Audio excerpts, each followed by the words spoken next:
لیکن یہ کہ امام مہدی کی حکومت قائم کرنے کے لیے کون لوگ آئیں گے؟ عرب جو ہیں وہ اندر سے کھوکھلے ہو چکے ہیں، عیاشی نے، دولت نے، پیسے نے، دولت، پیسہ، عیاشی، اس کی وجہ سے کھوکھلے ہو چکے ہیں۔ یہاں میں آپ کو دو حدیثیں سنانا چاہتا ہوں۔ سنن ابن ماجہ کی روایت ہے حضرت ابو ہریرہ سے رضی اللہ تعالی عنہ، قال قال رسول اللہ صلی اللہ علیہ وسلم اذا وقعت الملاحم بعث اللہ بعثا من الموالی ہم اکرم العرب فرسا واجودہ سلاحا یوید اللہ بہم الدین، رواہ ابن ماجہ عن ابی ہریرہ رضی اللہ تعالی عنہ۔ جب ملاحم کا دور شروع ہوگا تو اللہ تعالیٰ اٹھائے گا ایک لشکر یا لشکروں پر لشکر موالی میں سے۔ موالی کون ہے؟ عربوں نے جب فتح کیا تھا اس پورے علاقے کو خلافت راشدہ کے دوران، اور پھر وہ لوگ جو ہے، ایک رائے تو یہ تھی کہ انہیں غلام بنایا جائے سارے آبادیوں کو، لیکن یہ کہ حضرت عمر کا اجتہاد تھا، اس کے مطابق جو ان کو غلام نہیں بنایا گیا تو وہ موالی کی حیثیت رکھتے ہیں۔ عربوں میں دم نہیں ہے، موالی میں سے لشکر اٹھیں گے کہ جو در حقیقت حضرت مہدی کی حکومت کو قائم کریں گے۔ دوسری حدیث سنیے، عن عبداللہ ابن الحارث رضی اللہ تعالی عنہ، اور یہ ابن ماجہ کی روایت ہے، قال قال رسول اللہ صلی اللہ علیہ وسلم یخرج ناس من المشرق فیوطئون للمہدی یعنی سلطانہ، لشکر نکلیں گے، لوگ آئیں گے مشرق سے اور وہ حضرت مہدی کی حکومت کو جمائیں گے اور قائم کریں گے۔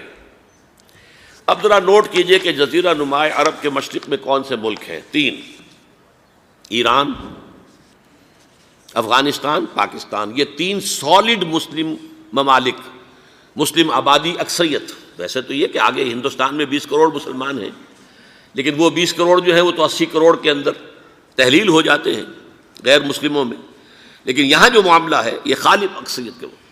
ان میں سے ایران کا معاملہ جہاں تک ہے، نمبر 1 یہ کہ وہ شیعہ عقائد کے حصار میں بند ہے، اس سے ادھر ادھر ہونا اس کے لیے ممکن نہیں۔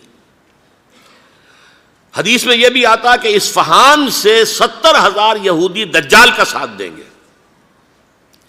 لیکن بہرحال خراسان ایک صوبہ ہے افغانستان کا اس وقت بھی، شمال مشرقی کونے میں، مجھے امید ہے وہاں سے خیر کی، کیونکہ خراسان کا لفظ وہاں پہ شامل ہے، اور حضور کی حدیث میں بعد میں آپ کو سناؤں گا کہ خراسان سے فوجیں چلیں گی جو یروشلم کو دوبارہ حاصل کریں گی، فتح کریں گی۔ جیسے پہلے یروشلم کھویا عربوں نے تھا، دوبارہ حاصل کیا تھا کرد نے، کرد خون صلاح الدین ایوبی رحمۃ اللہ علیہ، ایسے اب پھر عربوں نے کھویا ہے، لیکن لینے والے خراسان سے لشکر آئیں گے۔ یخرج من خراسان رایات سود لا یردھا شیء حتی تنصب بإیلیا، خراسان کے علاقے سے کالے علم لے کر لشکر چلیں گے جن کے رخ کو کوئی موڑ نہیں سکے گا جب تک کہ وہ جا کر یروشلم میں نصب نہ ہو جائے۔ اس کے بعد نام آتا ہے پاکستان کا۔ یہ ہے میری اور آپ کی داستان، اور یہ ہے سبب جس کی وجہ سے کہ میں آپ سے یہ گفتگو کر رہا ہوں۔ اصل میں تو کس لیے؟ محض ایک علمی استفادہ، محض اپنی بات آراء کو ظاہر کرنے کا شوق نہیں، بلکہ یہ کہ اپنی ذمہ داری ہم پہچانیں کہ ہم کس مقام پر کھڑے ہیں۔ دیکھیے، اس پاکستان کے بارے میں یا ہندوستان کے بارے میں علامہ اقبال نے کہا تھا اپنے ترانہ ملی میں، میرے عرب کو آئی ٹھنڈی ہوا جہاں سے، میرا وطن وہی ہے، میرا وطن وہی ہے۔ اور مجھے بتایا گیا کہ سنن ابی داؤد میں یہ روایت موجود ہے کہ حضور نے فرمایا کہ ہندوستان کی طرف سے مجھے ٹھنڈی ہوا آتی ہے، اگرچہ مجھے وہ حدیث ابھی نہیں ملی ہے، لیکن حزب التحریر کا ایک کارڈ مجھے ملا تھا، تو اس میں اس حدیث کا اور اس میں ابو داؤد کی روایت کا حوالہ موجود تھا۔ لیکن میں جو چیز آپ کو بتا چکا ہوں وہ یہ کہ الف ثانی کا پورا تجدیدی کارنامہ اس ہندوستان کی سرزمین میں ہوا۔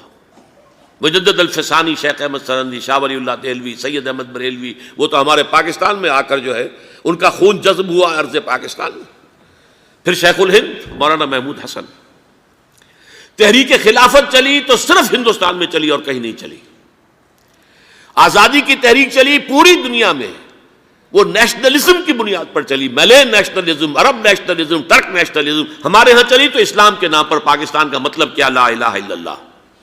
پھر پاکستان قائم ہوا معجزے کے طور پر، بلکہ نازل ہوا ہے لیلۃ القدر میں، انا انزلناہ فی لیلۃ القدر، جیسے قرآن نازل ہوا لیلۃ القدر میں، یہ پاکستان بھی نازل ہوا لیلۃ القدر میں۔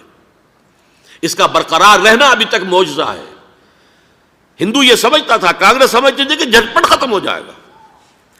پھر یہ کہ اس کا قرارداد مقاصد کا پاس ہو جانا، مزید بھی اور اضافی دفعات دستور میں آ جانا، اب کمرشل انٹرسٹ کو ربا قرار دے کر حرام قرار دینا، یہ سارے لینڈ مارکس ہیں کہ جو اشارہ کر رہے ہیں کسی چیز کی طرف، معاملہ کدھر جا رہا ہے۔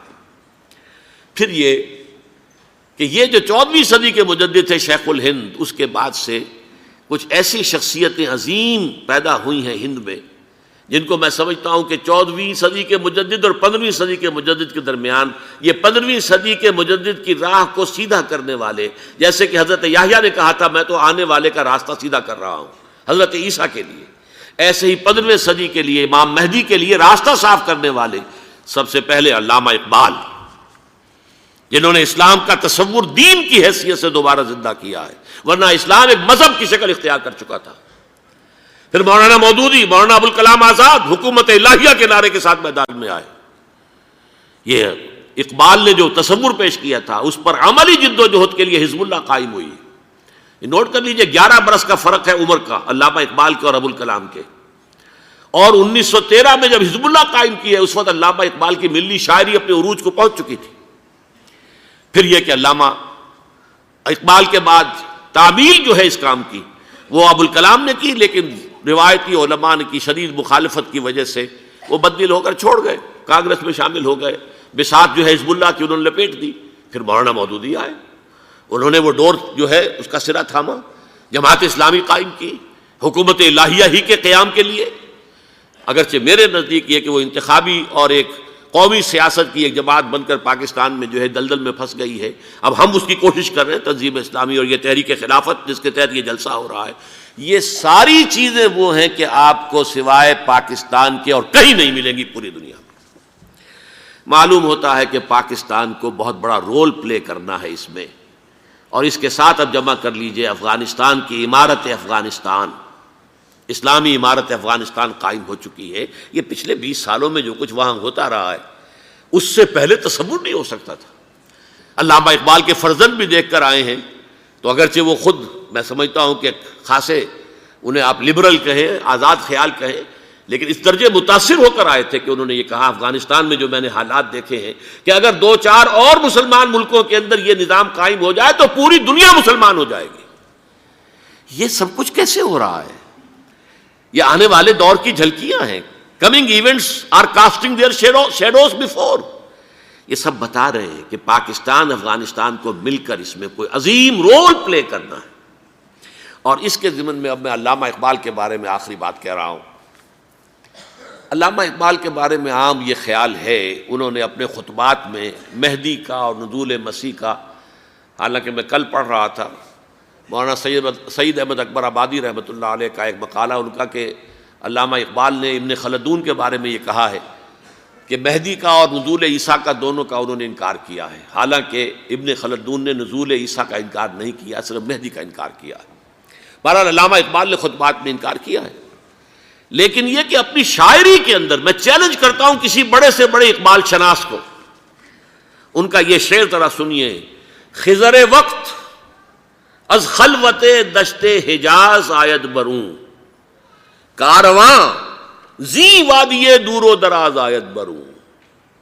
خضر وقت، امام وقت، رہنمائے وقت، قائد وقت، خلوت دشت حجاز، حجاز کی صحرا کی کسی خلوت گزینی سے نکل کر باہر آئیں گے۔ میں حیران ہوتا ہوں علامہ کے اس فکر پر اور اس مصرے پر۔ یہاں انہوں نے شیعہ اور سنی دونوں کے کانسیپٹ جمع کر دیے۔ شیعہ کا کانسیپٹ یہی چھپے ہوئے کسی غار میں وہاں سے برآمد ہوں گے، اور ہمارا کانسیپٹ میں ام سلمہ رضی اللہ تعالیٰ عنہ کی حدیث سنا چکا، چھپے ہوئے ہوں گے وہ وہاں پر، مدینے سے نکل کر آ کر مکے میں چھپ جائیں گے۔ اس خانہ جنگی کی حالت میں لوگ ان کی طرف دیکھ رہے ہوں گے، سوچتے ہوں گے انہیں میدان میں آنا چاہیے، کوئی پارٹ پلے کرنا چاہیے، امت کی رہنمائی کرنی چاہیے، لیکن وہ چھپیں گے، وہ کارے ہوں گے، وہ اس ذمہ داری کو قبول نہیں کرنا چاہیں گے، جا کے چھپ جائیں گے مکے میں، وہاں سے مکے والے انہیں نکالیں گے، اور وہ کارے ہوں گے، انہیں بالکل یہ پسند نہیں ہوگا کہ یہ ذمہ داری اٹھائیں۔ تو خضر وقت از خلوت دشت حجاز آیت بروں، کارواں زی وادی دور و دراز آیت بروں۔ کارواں جو چلے گا ان کی مدد کے لیے اس وادی دور و دراز، اس زی عظیم وادی دور و دراز، یہ وادی سندھ ہے۔ وادی سندھ جو ہے ہم سمجھتے ہیں کہ صرف یہ پاکستان اور پنجاب جو ہے یہ اس میں شامل ہے، سندھ اور پنجاب نہیں، افغانستان کا پورا مشرقی علاقہ اس میں شامل ہے۔ جیسے دریائے جہلم سندھ میں جا رہا ہے، جیسے دریائے گلگت سندھ میں آ کر ملتا ہے، جیسے دریائے چناب اور راوی اور جہلم اور یہ سب جا رہے ہیں اور آ رہے ہیں، اسی طرح دریائے کابل کہاں سے آ رہا ہے، دریائے گومل کہاں سے آ رہا ہے، ٹوچی کہاں سے آ رہا ہے، یہ سارا جو ہے ڈرین جو ہو رہا ہے ایسٹرن جو ہے پارٹ آف افغانستان، یہ سب وادی ہے۔ اس وادی کے یہ دو حصے ہیں، ایک حصہ جو ہے یہ ادھر پاکستان میں ہے اور اسی وادی کا دوسرا حصہ جو ہے وہ افغانستان میں ہے۔ کارواں زی وادی دور و دراز آیت بروں، کارواں چلے گا یہاں سے، یخرج ناس من المشرق یؤتون للمہدی یعنی سلطان ہی، مشرق سے فوجیں چلیں گی کہ جو مہدی کی حکومت قائم کریں گی، اور یخرج من خراسان رایات و سود، اور خراسان سے سیاہ پرچم چلیں گے کہ جن کا رخ کوئی موڑ نہیں سکے گا، حتیٰ تنصب بإلیہ، یہاں تک کہ وہ جا کر یروشلم کے اندر نصب ہو جائیں گے۔ حضرات، میں ایک میری گفتگو کا حصہ باقی تھا لیکن میں اسے چھوڑ رہا ہوں، اس لیے کہ گلوبلائزیشن جو اس کی ہوگی، جو خلافت علی منہاج النبوہ کی تجرید کامل حضرت مہدی کے ہاتھوں عرب میں ہوگی، اس سے پہلے اس کے لیے محنت، کوشش، جد و جہد پاکستان اور افغانستان میں ہو چکی ہوگی جو اسے سپورٹ کرے گی اور وہاں جا کر حکومت قائم کرے گی۔ اس کے بعد گلوبلائزیشن کا جو مرحلہ اس کا ہے وہ حضرت مہدی کے ہاتھوں نہیں ہے، وہ حضرت عیسیٰ ابن مریم ان کے نزول کے بعد ہے، جن کے نزول کے بعد دجال کا خاتمہ ہوگا اور یہودیوں کا استیصال ہوگا۔ مسلمانوں پر بھی بڑی تکالیف عربوں پر آئیں گی، شدائد آئیں گے، لیکن یہ وہ میں حصہ ملتوی رکھتا ہوں کسی دوسری محفل اور کسی دوسری مجلس اور نشست پر۔